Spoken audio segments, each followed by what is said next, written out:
Projektą iš dalies finansuoja Medijų rėmimo fondas. Kaip pamatyti, kad tai yra troliai ir kaip jūsų vertinimu, koks dabar jau Lietuvos visuomenėje tas pasiekiamumas trolių pačių yra? Yra daug tokių požymių, kur tu gali įtarti, kad anketos yra netikros, kad greičiausiai čia veikia robotas ir kad tai yra trolių darbas, robotizavimas. Kam to trolių reikia? Trolių kaip ir tikslas yra formuoti nuomonę. Manau, kad labai geras patarimas. Tai yra apskritai žmonėms socialiniuose tinkluose nesivelti į diskusijas. Kaip būtų gaila suvokti, kad tu, tarkim, 15 ar 20 minučių savo dienos praleidai frustracijoje ir rašydama žinutę socialiniuose tinkluose ne žmogui, o tiesiog troliui, botui. Labadiena, sveikinuosi šiandieną aktualią temą, apie kurią kalbėsime su laidos pašnekovėmis.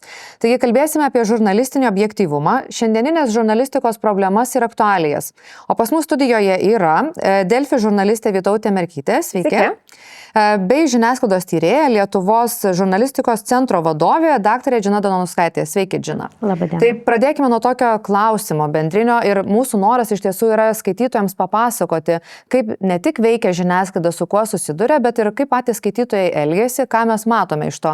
Tai ką rodo tyrimai, kad žmonės dažniau skaito lengvesnio turinio naujienas, rečiau renkasi analitinio turinio naujienas, nors apklausose yra visiškai priešingai. Tai kaip manot, ką toksai žmonių pasirinkimas rodo apie apskritai pasitikėjimą žiniasklaidą ir kaip mes galime susidaryti tą vaizdą, ko reikia žmonėms šiais laikais?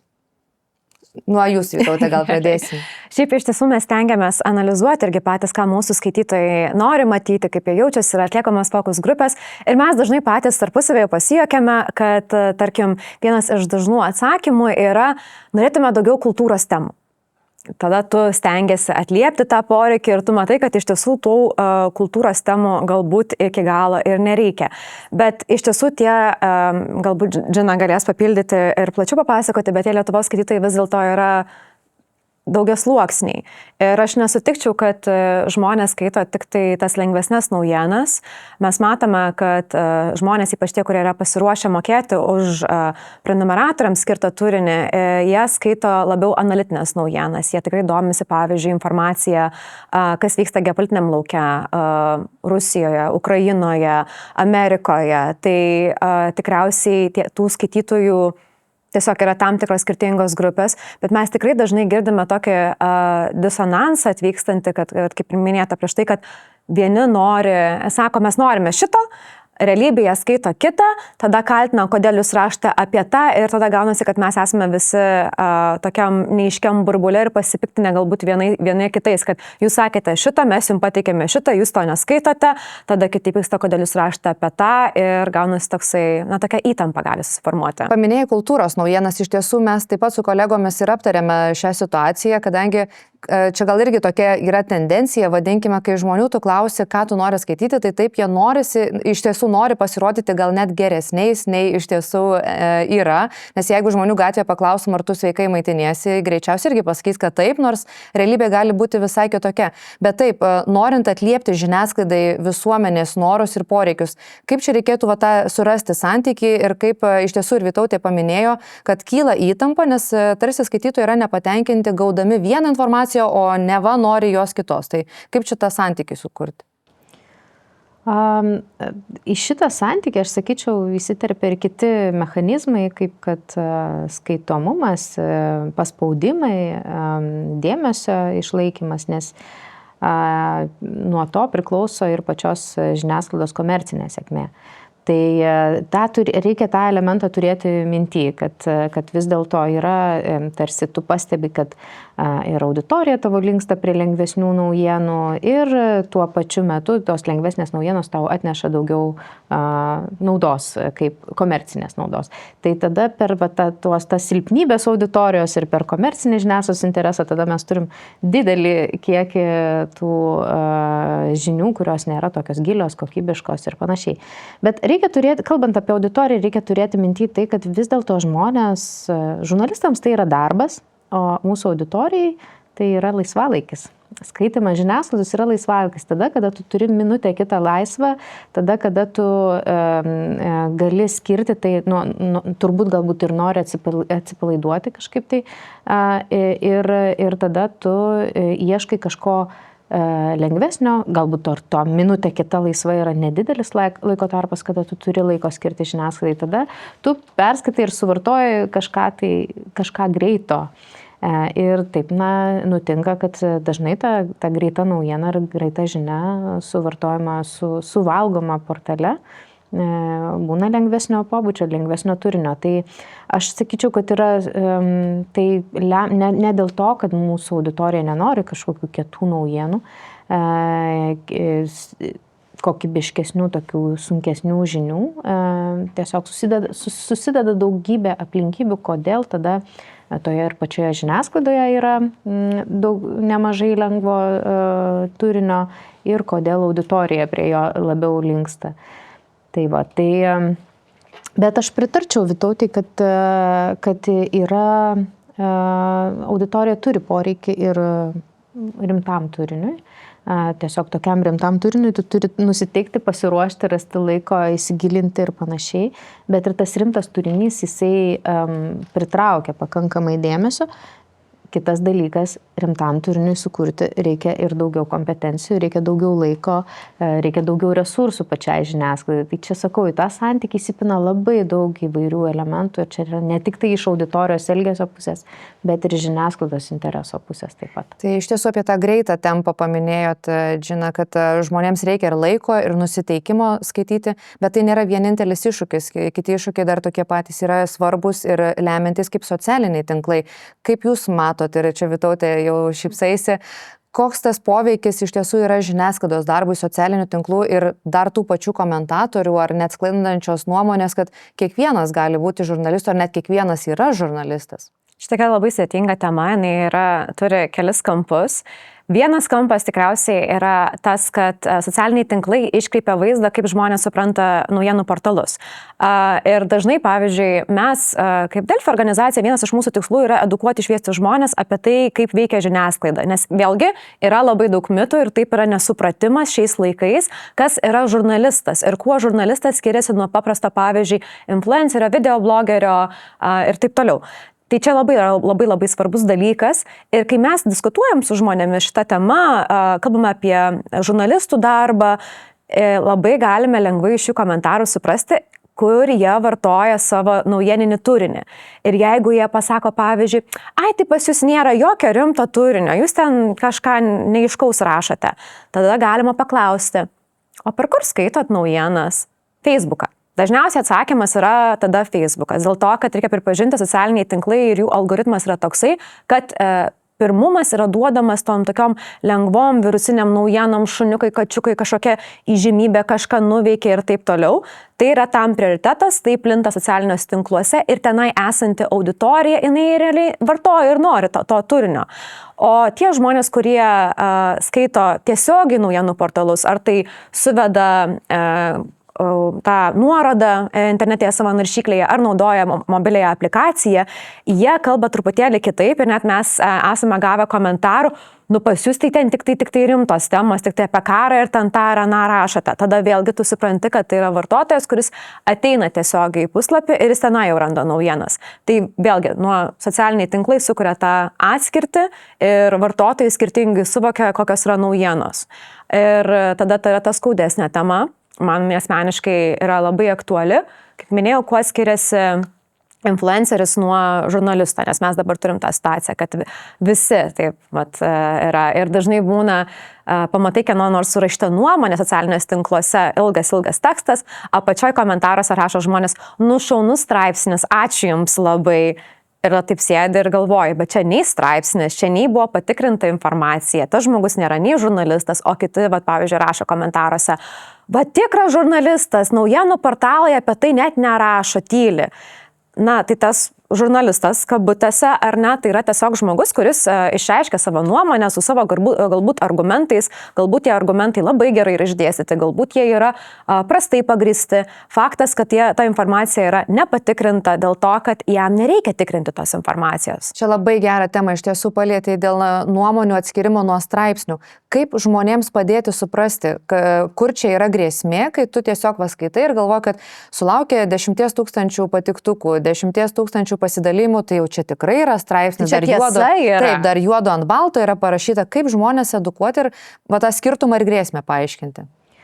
Čia visiškai kaip žmonės edukuoti, tai čia jau klausime yra ir atsakymas. Tiesiog reikia labai daug aiškinti apie tai, kaip tu dirbi, kas tu toks esi kaip žurnalistas, kokia yra ta profesinė, koks tavo yra profesinis identitetas. Aš irgi sutikčiau, kad socialiniai tinklai turėjo labai didelės įtakos suvokimui ar ne, tam poslinkiui, kad pasikeitė tai, kad tu esi viešumoje, dar nereiškia, kad tu esi žurnalistas ar žurnalistė.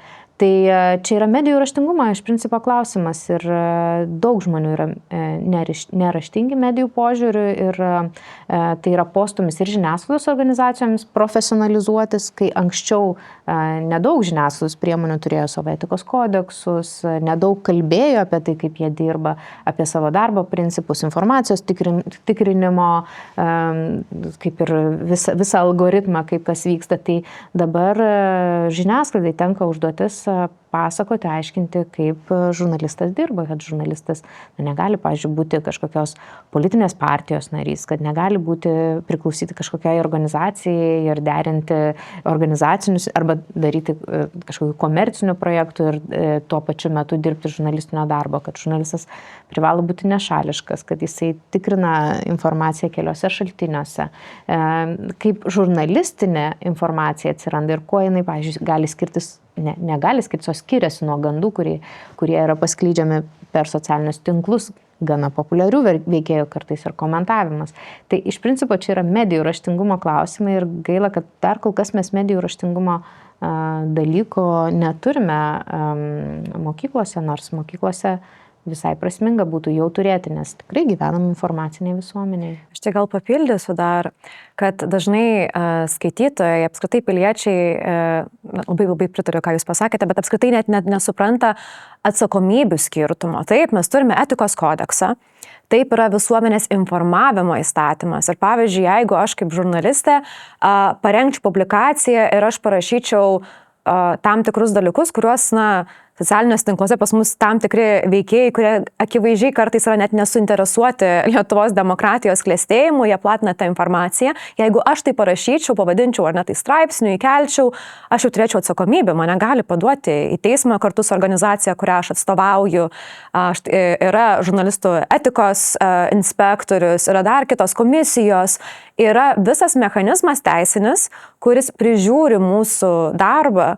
Ir mums suteikia didžiulę atsakomybę, nes yra pasiekmes žiniasklaidos priemonėms, pavyzdžiui, aš tiksliai neatsiminsiu, bet kažkiek padarius pažeidimų. Pripažįstama neetiška. Taip, pripažįstama neetiška, kas tada yra realiai finansinės sankcijos įvedamos. Tai realiai yra labai daug atsakomybių ir pasiekmių už netinkam elgesį. O socialiniuose tinkluose ką?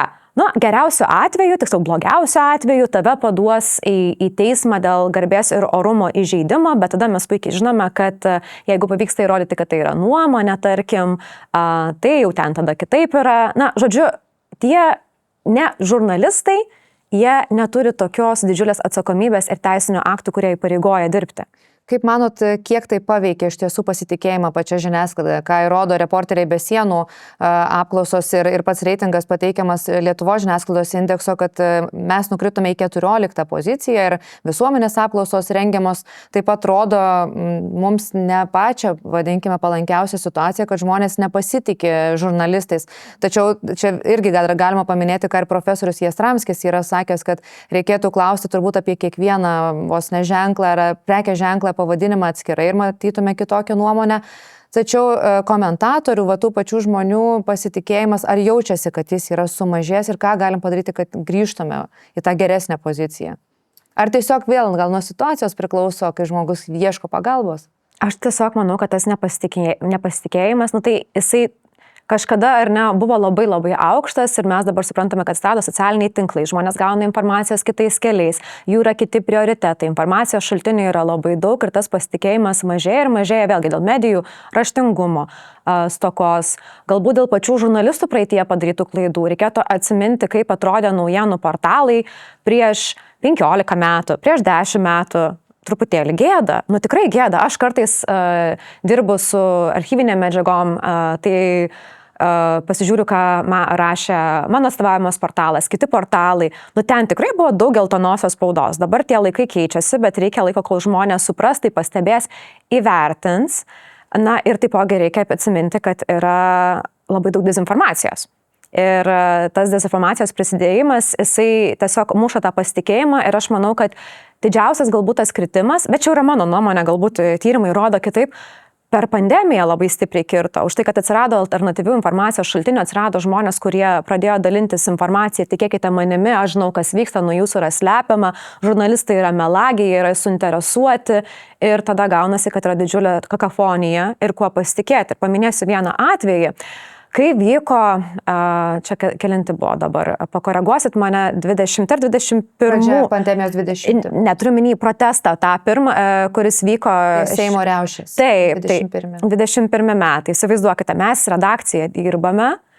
Ir jau tuo metu buvo didžiulė įtampa tarp visuomenės, politikų, žiniasklaidos, apskritai visuomenė buvo susiskaldžiusi. Atvyko daug žmonių į protestą, jie yra nusiteikę piktai, vieni tiesiog apskritai nešinė savo nusivylimais, kiti realiai turi ir daug agresijos, kurią išreiškia. Ir pas mus kažkokiu būdu moteris atsiranda. Ir jinai pradeda, redakcijoje. Taip, ir jinai pradeda aiškinti, kad mes esame visi nupirkti Sorošo. Ir kur yra mūsų pinigai ir taip toliau. Mes vis taip sėdėm, taip pasimetę, žiūrim, kaip jinai čia atsirado. Ir jinai įsivaizduoja, kad žmogus taip nuoširdžiai tiki, kad mes esame institucija, įmonė, kuri gauna iš Sorošo milijonus, jinai ateina dabar su mumis asmeniškai aiškintis ir išreikšti savo pyktį. Kokia tai turėjo būti motyvacija žmogaus? Labai didelė, ji turėjo jausti didelį ir pyktį, nusivylimą ir, kaip jūs sakote, turėjo būti įtikėjusi tuo, ką jinai sako. Aišku, viskas ten gražiai baigėsi, mes pasišnekėjom, jinai išėjo, manau, kad mes jos nenuraminam ir neįrodėm jai tiesos kitaip, bet daug tokių žmonių, kaip jinai yra, kurie yra motyvuoti kitokio ligmens, kad jie gali ne tik parašyti postą, bet galbūt pasitaikius progai, akis į akį kažką pasakyti. Tų visokių nuomonių ir įsitikinimų apie žiniasklaidą yra, buvo ir bus, aš manau, bet didžiausia problema yra, kai žiniasklaida pradedama, kai vyksta strateginis toks puolimas prie žiniasklaidą ir tai yra daroma politikų, pareigas einančių politikų, lyderių.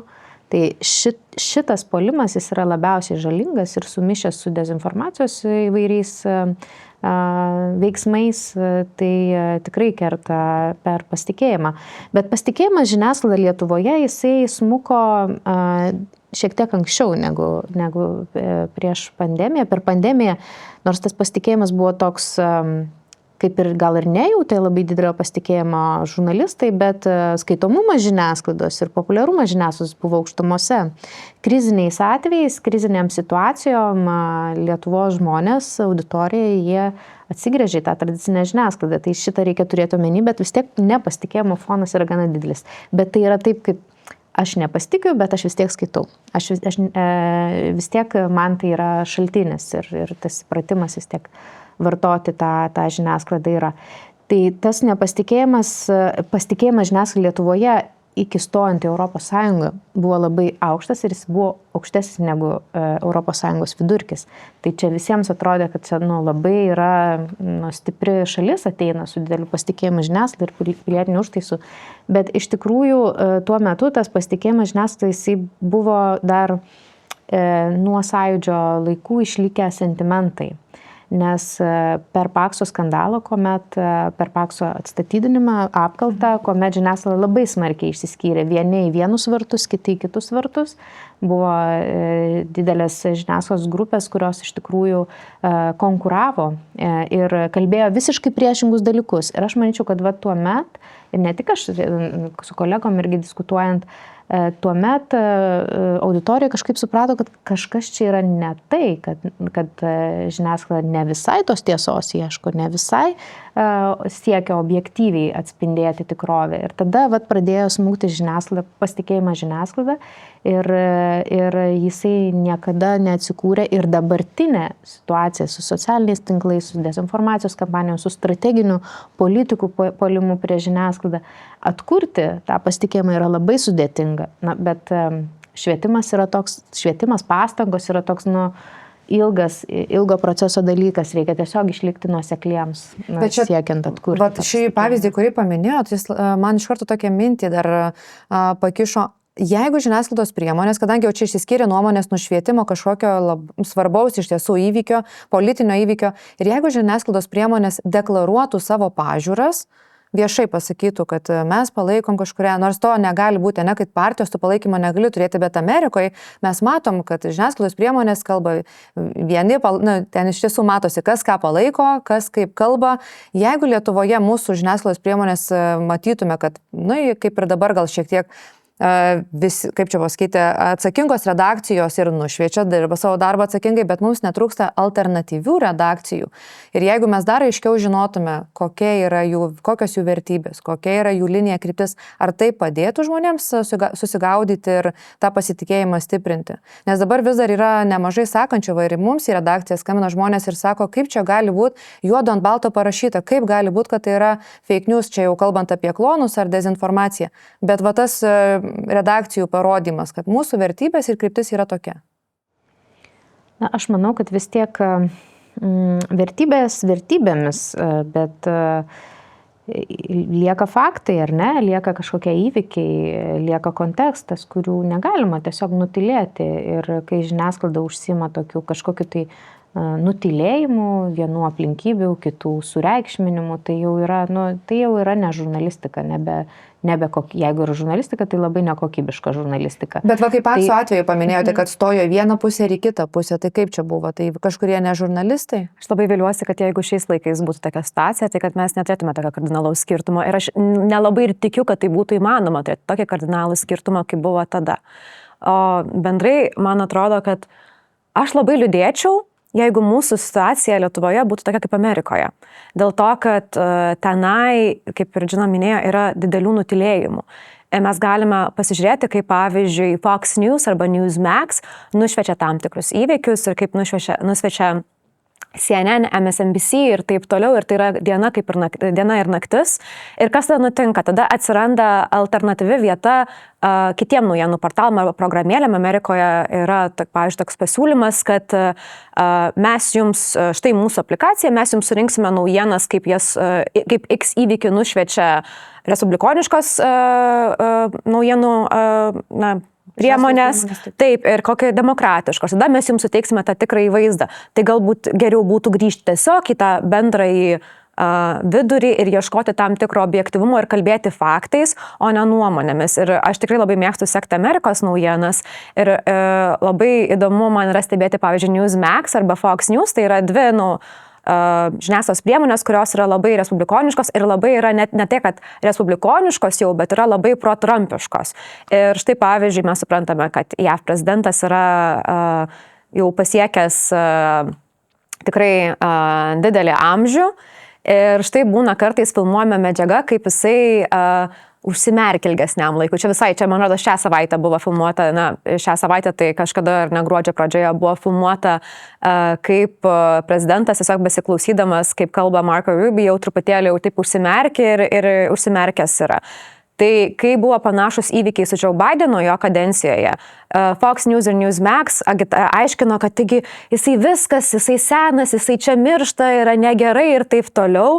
O kai Trumpas dabar užsimerkė irgi keliom sekundėm ir taip pat parimavo tiesiog pokalbio metu, tada jau yra ateinama ir sakoma, bet taigi jisai dirba dieną ir naktį, jis yra toks pavargęs, kas jam čia dabar uždraus užsimerkti truputėlį. Man kaip žiūrėtojai iš šono, taip, man labai tai nepatinka ir aš norėčiau, kad gal net nereikėtų aptarinėti, kad jis apskritai užsimerkė, bet gal tiesiog nereikėtų taip kardinaliai ir skirtingai to pačio įvykio vertinti.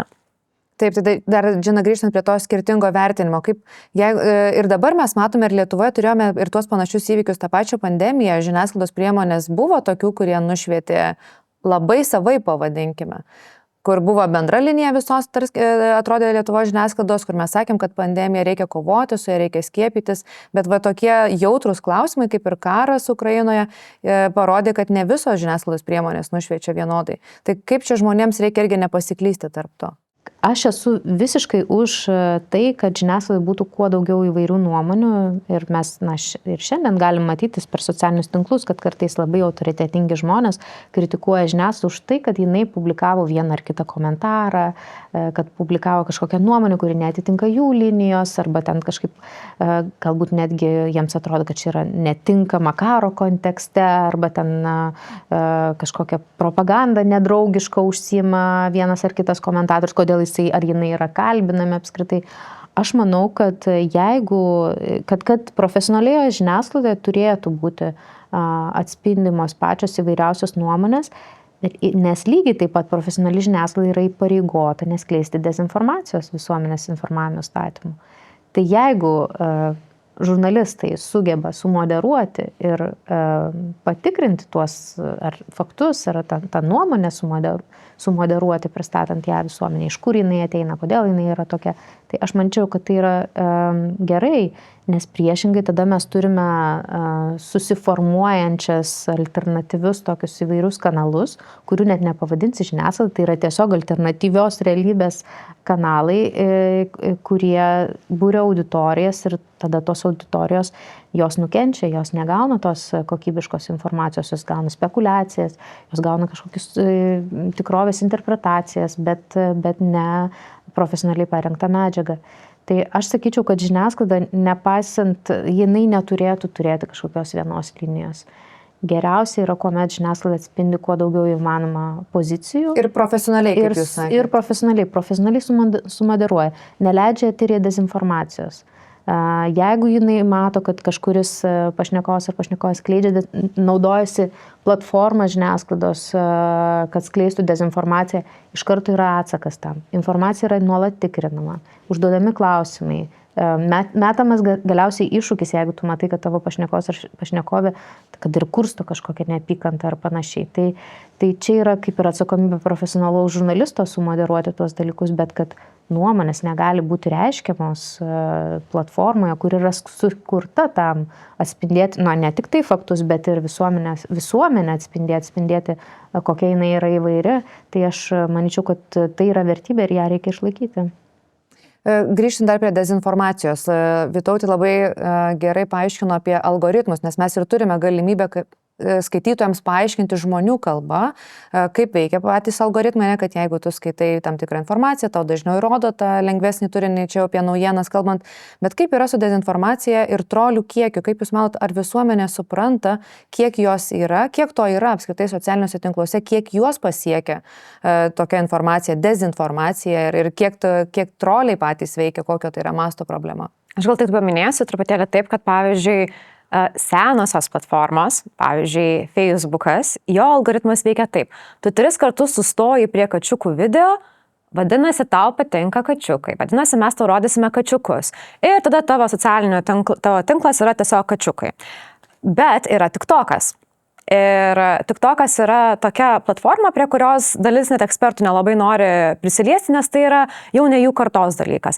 Ten algoritmas veikia truputėlį kitaip. Taip tau jis įrodys kačiukus, nes tau patinka kačiukai, bet kažkelintas video bus visiškai kitoks, visiškai bus ne tavo skonio, visiškai į tai, kad tu nesi iki šiol kreipęs dėmesio ar matęs, nes algoritmas taip testuojasi ir žiūri, kad galbūt tau patiks. Tokiu atveju ten dezinformacijos kiekio parodymas gali būti nedaug didesnis, nes tu net nenorėjai tokio turinio matyti, bet tau jį parodė, nes yra eksperimentas vykstantis tiesiog. Tai tas dezinformacijos plitimas socialiniais tinklais iš tiesų yra labai skaudus dalykas. Yra liūdna, kad pačios įmonės, jos nebūtinai nori prisidėti prie dezinformacijos stabdymo, o ne dažnais atvejais gal net ir truputėlį kiša pagalius į ratus žiniasklaidos priemonėm arba ekspertam ir atsakingom institucijom kovoti su tuo. Ir kalbant apie tą patį mastą, tai palyginus visai neseniai socialinis tinklas X, prieš tai buvęs Twitteris, padarė tokią naujovę, kad parodė kilmę, iš kur yra ta paskyra, iš kurios buvo ar ne ta žinutė paskleista. Ir pasirodė, kad labai daug žinučių, pavyzdžiui, pro-amerikietiškų, tokių pro-trumpiškų žmonių paskyrų yra net ne iš Amerikos, yra iš Vietnamo, yra iš Filipinų ir taip toliau. Realiai, jeigu tos didžiosios įmonės suteiktų daugiau skaidrumo galimybių mums patiems pamatyti kilmę, pamatyti plitimą, pamatyti galbūt remimo ar net tos šaltinius, kiek yra pinigų įdedama, kad tas turinys būtų rodomas ir matomas, mums būtų lengviau suprasti visą masę. Dabar yra viskas po tokių šydų ir iš tiesų didelė dalis tos informacijos yra dezinformacija ir yra truputėlį baisu, kai vėlgi mes kviečiamės moksleivius, studentus į redakciją ir jam pasakome apie savo darbą. Aš labai mėgstu paklausti, tai ar skaitote naujienų portalus? Nu, tai jeigu moksleiviai, tai nelabai ten tos rankos kyla, mes tą suprantam. Tai tada kur jie skaito tas naujienas, iš kur jas gauna? Sako, iš TikToko. Tada mano kitas klausimas būna, bet ar jūs žinot, kad ten yra labai daug dezinformacijos? Ir dažniausia reakcija būna, tai taip, žinom. Ir ar jums tai yra ok? Nu tai taip, tai gerai. Tada paprašau, pavyzdžiui, ar galite papasakoti apie paskutinį dezinformacijos atvejį, kurį matėt. Nu tai kažką atsimena ir taip toliau. Tai iš esmės mes turim tą problemą, kad įmonės yra suinteresuotos toliau gauti pinigus ir jos nebūtinai nori tvarkytis su ta visa dezinformacija. Kitas dalykas, vartotojas, tam tikras vartotojas yra linkęs užsimerkti prieš tą dezinformaciją, nes jam yra smagu gauti tą turinį. Ir tada gaunasi, kad, pavyzdžiui, žurnalistams mums yra itin sunku, nes mes konkuruojame ir dėl dėmesio žmonių, ir tuo pačiu mes turime įrodinėti, kad dangus yra mėlynas. Ir dėl pasitikėjimo. Taip. Ir dėl dėmesio, ir dėl pasitikėjimo. Iš tiesų, Džina, dar dėl tų pačių trolių. Kaip paprastam vartotojui suprasti, ar jūs galite tiesiog paaiškinti, va irgi žmonių kalba, kaip pamatyti, kad tai yra troliai ir kaip jūsų vertinimu, koks dabar jau Lietuvoje, Lietuvos visuomenėje tas pasiekiamumas trolių pačių yra. Žiūri jie į socialinius tinklus, vartoja Lietuvoje socialinius tinklus, koks tas mastas trolių čia yra pas mus veikimo? Nu, man atrodo, aš neturiu skaičių, čia reikėtų tikrai atlikti tokį normalesnį tyrimą ir tas tyrimas didelė dalimi yra rankiniu būdu, nes kokios socialinis tinklas kaip Facebookas ar Instagramas, jie neduoda taip tokios lengvos prieigos prie tų vadinamųjų profilių, bet ir kartais tu net negali 100% pasakyti, tai trolis ar ne, bet yra tam tikros anketos, kur tu gali lengvai atskirti, pavyzdžiui, labai nauja anketa, arba ten neaiškus vardas, kažkokios gėlytės profilio nuotraukose, žmogus neturi draugų, nepostina, bet iš jo labai aktyviai, ar ne, jis pats nekomunikuoja, bet jis labai aktyviai, ar jinai labai aktyviai komunikuoja, kažkur vertina, komentuoja tokiais rimtais klausimais. Tai yra daug tokių požymių, kur tu gali įtarti, kad anketos yra netikros, kad greičiausiai čia veikia robotas ir kad tai yra trolių darbas, robotizavimas. Ne, o ką jis duoda, kad dar žmogus suprastų? Ką daro? Kam to trolių reikia? Formuoja nuomonę, nes tai trolių kaip ir tikslas yra formuoti nuomonę ir tu kartais irgi. Čia yra toksai, kad žmogus pamato ir nepatikė, ar ne? Bet vis tiek, kaip ir bet kas žiniasklaidoje, formuoja tavo darbotvarkę, dienotvarkę. Nu ir tu turi tada omeny, kad yra ir ta kita nuomonė. Ir tada dar pasižiūri, jeigu yra didelis mastas, daug komentarų, tada tu galvoji, kad jinai yra dar reikšminga. Bet iš tikrųjų tai yra tokie simuliakrai socialinių tinklų ir tikrovėje greičiausiai tos nuomonės nėra tokios ryškios. Tai šiaip žmonės neturi tiek laiko, kad galėtų sėdėti ir normalų žmonės neturi tiek laiko sėdėti ir komentuoti ištisai socialiniuose tinkluose, nes jie kitais dalykais užsiima, jie dirba, ar ne, jie turi šeimas, jie turi namus ir visko reikia rūpintis, tai tikrai negalvos apie kiekvieną, ką daro žurnalistas savo darbe. Aš dar tik tai pridėsiu, kad ne tik formuoti nuomonę, bet taipogi ir skaldyti, nes pavyzdžiui, 2016 metais mes žinome, kad Rusija prisidėjo prie nuomonių ar neformavimo Jungtinėse Amerikos Amerikos valstijose vykstant rinkimams. Bet sakytume, ar ne, tarkime, kad galbūt Rusija norėjo, kad vienas kandidatas būtų išrinktas, tikriausiai manytume, kad buvo skleidžiama informacija apie tai, koks tas kandidatas yra nuostabus, geras, o kitas kandidatas yra blogas. Ne, pasirodo, buvo kampanija tokia, kad būdavo labai radikalių, kategoriškų nuomonių tiek vienai pusiai, tiek kitai pusiai. Nes kas nutinka, jeigu mes turime susiskaldimą visuomenėje, jeigu aš negaliu pasitikėti jumis šalia ir man atrodo, kad jūsų čia pasaulio matymas yra iškreiptas ir jūs nesąmonę šnekat ir taip toliau, aš negaliu turėti su jumis kažkokios diskusijos, dialogo, tai tada aš jaučiuosi atskirta nuo savo pačios šalies gyventojų, mes esame susiskaldę ir yra tam tikrom suinteresuotom grupėm, tai yra labai labai naudinga, kad mes tarpusavyje pjaunamės. Ir manau, kad labai geras patarimas tai yra apskritai žmonėms socialinėse tinkluose nesivelti į diskusijas. Nes tu niekada negali žinoti, ar tai yra tikras žmogus, ar tai yra trolis. Tai gal geriau pamačius komentarą, kuris jumis suerzino, yra tiesiog ramiai įkvėpti ir palikti ramybėje. Nes tikriausiai būtų didžiausias laiko švaistymas, ar nepaminėta, kad mes turime šeimas, turime draugus, turime darbus, turime hobius. Kaip būtų gaila suvokti, kad tu, tarkim, 15 ar 20 minučių savo dienos praleidai frustracijoje ir rašydama žinutę socialiniuose tinkluose ne žmogui, o tiesiog troliui, botui. Tas žmogus galbūt net neegzistuoja, o tu jam skiri savo brangų laiką. Tai geriau yra tiesiog galbūt nesileisti tas diskusijas. Iš tiesų apie visuomenės skaldymą, kalbant ir apie tas skirtingas nuomonės ir apskritai diskusijų poreikį. Pastarųjų savaičių aktualijos ir protestas šalin rankas nuo laisvo žodžio. Kaip jūs galite visuomeniai paaiškinti, kokia tai yra žinutė, ką turi visuomenė suprasti iš to ir žinoti, nes netruko tikrai klausiančių ir sakančių, kad nežinau, kas vyksta, nežinau, kurią pusę palaikyti, kadangi informacijos buvo daug, manipulacijų buvo daug, kokia tai yra žinia visuomeniai, ką jie turi, kaip suprasti šitą protestą. Nežinau, gal Džina norėtų pirmą pradėti, aš iš savo varpinės kaip žurnalistė papildyčiau, kaip atrodo žurnalistų bendruomeniai. Tai toksai, aš sakyčiau, kad tai iniciatyva įstatymo keitimo visuomenės informavimo, ne visuomenės informavimo, o LRT įstatymo keitimo iniciatyva, kuria siekiama pakeisti tvarką, kaip yra atleidžiamas generalinis direktorius. Dabar irgi yra įmanoma atleisti generalinį direktorių, aišku, ten yra nemažai saugiklių, kodėl atleisti ir tie saugikliai yra sudėti tam, kad nebūtų politikai negalėtų turėti didelės įtakos atleidžiant, kad turi būti visuomenės interesas, kad turi daug kas balsuoti už tą atleidimą. Tai dabar yra tokia iniciatyva, kuri yra atsiradusi labai staigiai, praktiškai mes kalbame apie poros savaičių laikotarpį. Jinai atsirado kaip iniciatyva, paskui iš karto buvo išregistruotas, staigus balsavimas vyko dėl svarstymo apskritai, buvo atmestos iniciatyvos duoti daugiau kam, daugiau komitetų analizuoti šitas pataisas, yra tik tai vienas komitetas kultūros paskirtas, nors ten klausimų yra ir teisinių, ir kitokių, ir žmogaus teisių, ar ne, ir teisinių žmogaus teisių dėl atitikimo žiniasklaidos laisvės, Europos žiniasklaidos laisvės aktų, dėl atitikimo konstitucijai Lietuvos, ir buvo jau labai labai greitai suplanuotas balsavimas dėl to. Tai ta visa skuba ir nenoras diskutuoti, nenoras eiti diskusijas ir, aišku, siekis atleisti konkretų žmogų, tai sukėlė labai didelį nerimą žurnalistų bendruomenėje, kad tai yra indikacija tiesiog kištis į žurnalistų darbą.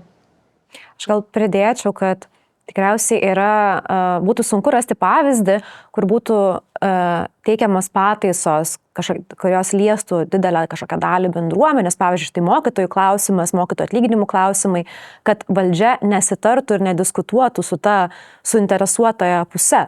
Tai yra labai keista, kad realiai žurnalistų bendruomenė, aš nekalbu net vien tik tai apie LRT atstovus, apskritai, kad nėra kalbama su žurnalistų bendruomenė, su asociacijomis, su profsąjungomis, kad kaip galime padaryti, kad būtų geriau.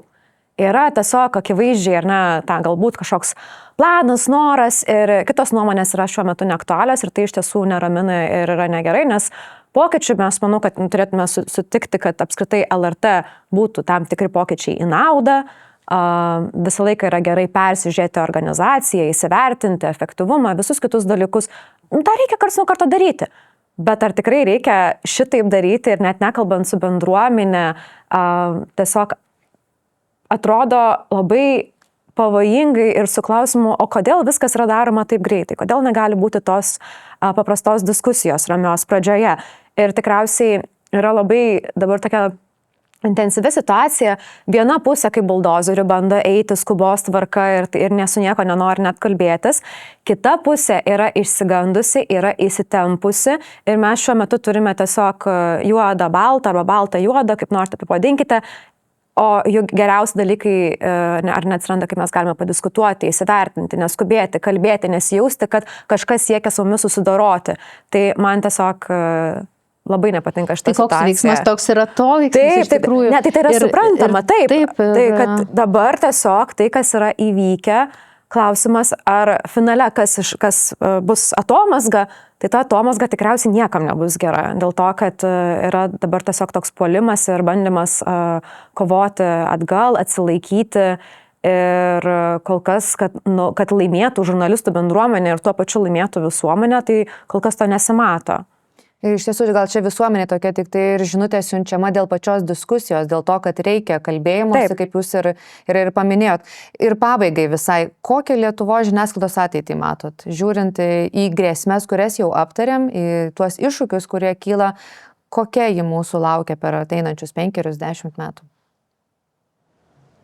Man pastarieji 10 metų atrodė pakankamai geri Lietuvos žiniasklaidoje, profesionalėjo labai smarkiai žiniasklaidoje, iš tikrųjų atsirado tas bent jau pačioje žurnalistų bendruomenėje toks žurnalisto identitetas, kur aš esu, kad čia aš esu autonomiškas, kas tai yra garbinga profesija, standartai gana tokie, sakyčiau, stiprėjo, bet matant tai, kas vyksta Europoje ir kitose Europos šalyse, tai daug nerimo turinti situacija. Čia susiję ir, aišku, ir dabar su šitomis pataisomis, bet ir ne tik tai, nes daug kur radikalūs politikai puola žiniasklaidą strategiškai siekdami savo tikslų. Ir ne visur žiniasklaida atsilaikė Europoje, Vengrijoje neatsilaikė, Slovakijoje irgi, Lenkijoje matėm irgi sunaikinta praktiškai kokybišką visuomeninį transliuotoją ir nors dabar valdžia pasikeitė, nesimato, kad atgautų galią, nes kita valdžia, kiti žurnalistai palankus. Tai ir Europos institucijos turi labai mažai priemonių kažkaip tai paveikti žiniasklaidos situaciją. Mūsų nacionalinėje šalies viduje tai yra iš principo mūsų pačių turtas ir mūsų pačių uždavinys išlaikyti kuo daugiau autonomijos žiniasklaidoje, kad jinai tikrai galėtų tarnauti visuomeniai. Tai mano ta tokia, aš nesiryščiau prognozuoti, tik tai noriu pasakyti, kad viskas gali pasikeisti labai greitai.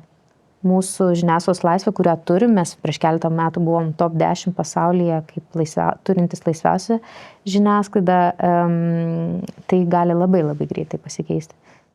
Gal kažkiek šviesiau, Vytautė? Nežinau, ar šviesiau, nes ir dabar iš tiesų mes turime bandymą politizuoti tą procesą, jis jau trunka tikriausiai, visokiausių žingsnių buvo jau ir iki tol po truputėlį darytų. Tai aišku neramina, šitas dalykas yra, tai ta politizacija, kuri gali grėsti ir kaip žinoma, gražiai įvardijo, mes turime pavyzdžių ir aš pati 2015 metais buvau Vengrijoje ir mačiau, kaip naujasis nacionalinis transliuotojas startavo, tai ten nieko gero nebuvo, ten buvo labai blogai, tai buvo realiai patyčių objektas. Dabar aš nežinau, ar mes galime juoktis iš tos situacijos, ne, nes dabar jau tenai apskritai žiniasklaidai yra labai labai sunku. Bet kitas dalykas, ko mes neaptarėm, pavyzdžiui, yra dirbtinis intelektas, kuris irgi ateina ir atsigriebia savo dalį, veikia žmonės. Aš manyčiau, kad mūsų ateitis nusimato tokia, kad mes turime tapti dar labiau profesionalus, mes turime priminti visuomeniai, kad vis dėlto svarbiausia yra žmogus, tai yra ekspertas, veidas, kuris ateina ir kalba ir dalinasi informaciją. Manau, kad ateityje bus svarbiausia, kad būtų labai aiškus, ir dabar yra aiškus, bet toliau stiprinti tą suvokimą, kas yra žurnalistas, parodyti jo veidą, vardą, pavardę, aiškiai pateikti ekspertus, kurie komentuoja, tai yra rodyti tą žmogišką į ryšį, kad tai buvo sukurta nedirbtinio intelekto, kad tai yra kokybiškas turinys, patikrinta informacija ir lygiai tiesiog ateityje tas žurnalisto svoris jis tai turėtų tik tai stiprėti. Iš tiesų, apie tą svorio stiprumą dar norėjote pridėti? Aš norėjau pridėti, kad žurnalistui reikia ne tik tai parodyti, bet reikės vėl ieškoti ryšio su savo bendruomenė, su tai žmonėm ir tokio tiesioginio ryšio, ne tik tai per ekraną, bet turbūt ir įėjimo, kalbėjimosi, bendruomenės važiavimo, vykimo, tokio, kad pamatytų, kad tikrai yra žmogus tikras. Mes jau tai darome, tarkim, su Saugu iniciatyvomis vykstame į bendruomenės, kalbame, labai būna įdomu susitikti ir išgirsti įvairių nuomonių ir tada būna labai gera, kai tu supranti, kad tu suformuoji ryšį su to žmogum ir kad jisai pradeda tave žiūrėti ne kaip į kažką čia mistiško, neaišku, kokie tavo yra interesai, su tavim pabendrauja, apsikeičiat kontaktais, pasakai, žiūrėkit, jeigu jums kyla klausimų, pasikreipkite į mus. Taigi, ne viena žiniasklaidos priemonė, šiaip mes juk visi tą patį darome. Mus kreipiasi žmonės su savo problemomis ir jeigu tai yra iš tiesų didesnio aktualaus lygio problema arba apskritai yra svarbi, unikali, mes apie tai rašome ir daugeliu žmonių yra padėta tokiu keliu galbūt paviešinti jų skaudulius problemas, tai kuo toliau to bus vis svarbiau ir taip teisingai eiti į bendruomenės, bendrauti, parodyti save, eiti į tas platformas, kuriuose yra skaitytojai tam, kad tu galėtum jiems parodyti, kad žiūrėk, čia tu gali gauti neaišku ką, tai yra smagu, fainai ir visa kita, bet va čia yra konkretų šaltiniai, į kuriuos tu gali keliauti ir ten jau bus patikrinta informacija už tai, kad tai daro profesionalai, kurie taipogi turi atsakomybę apibrėžtą etikos kodekse ir teisės aktuose. Ir iš tiesų mūsų ši laida ir yra L-rytas iniciatyvos žmonės, kurie šviečia dalis, kurioje ir norime kalbėti bei rodyti žiniasklaidos atstovus prisidedančius prie sąmoningumo ugdymo. Tai kaip kalbėjo šiandieną ir pašnekovės, žurnalisto įvaizdžio, apskritai profesionalo įvaizdžio stiprinimas yra be galo svarbus ir jis tik dar stiprės pastaraisiais metais. Tai dėkoju dalyvavusioms ir iki kitų susitikimų.